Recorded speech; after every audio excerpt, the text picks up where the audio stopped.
Francis, what are the strengths of technical analysis and which patterns work best? What are the good sides of technical analysis that I use? Certainly patterns. So patterns capture the footprint and DNA of a crowd's response to a certain set of impulses. So you get news, it's either overhype or it's underhype, it's good or it's bad.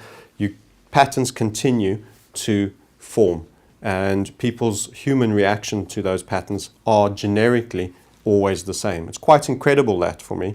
That doesn't matter who the participants are in the crowd, but if we shout fire, everyone will scrum down at the door to get out.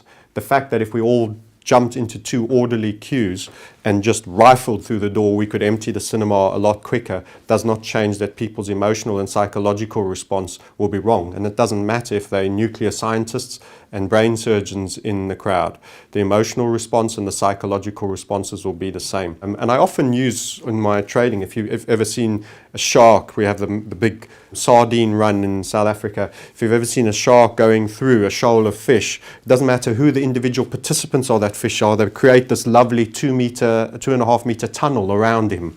You know, he's the predator. And they're all moving and they're all hustling and they all know there's a shark there and they're all keeping a distance. But there seems to be this artistic, perfect pattern around him that is formed. No one person is coordinating this, but it's almost perfectly constructed.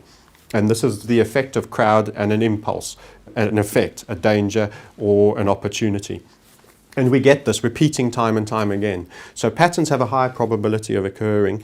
Generally, however, the best patterns are the continuation ones. So things that call turns can be incredibly profitable, but in most instances, things continue.